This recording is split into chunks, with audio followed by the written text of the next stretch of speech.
narsa deyishdan oldin o'ylash kerak-da. Skромныйroq bo'lish kerak. Lekin hali formada emas.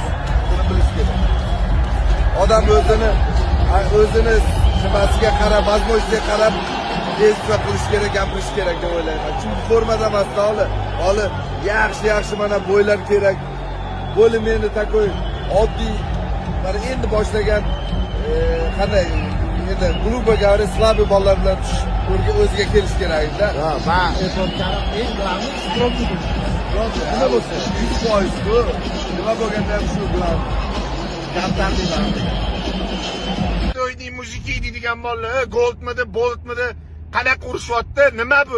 Oktagon ligada qanaqa kimsan Humo Arenada, Humo Arenaning O'zbekistonida, davlatingni oldida, o'zingni yurtingda qanaqa urish bu? Qanaqa media bayasida mana promotorlar, qanaqani sponsorlar mana shundan foydalanyapti-da.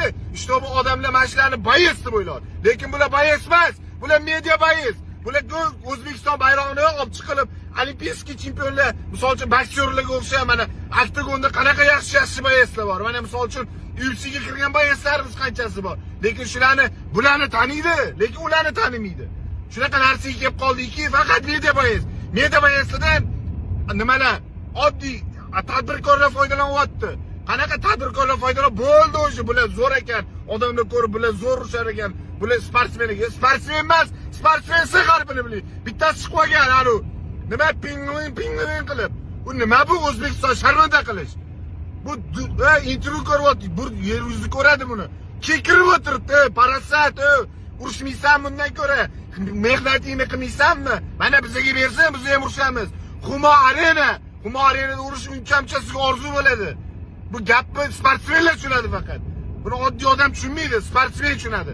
Mana biz alam qilamiz. O'sha joyiga. To'g'ri biz boksyormiz. Biz kullachkada bersa biz kullachkada ham urushamiz. MMA da ham urushamiz. Bizga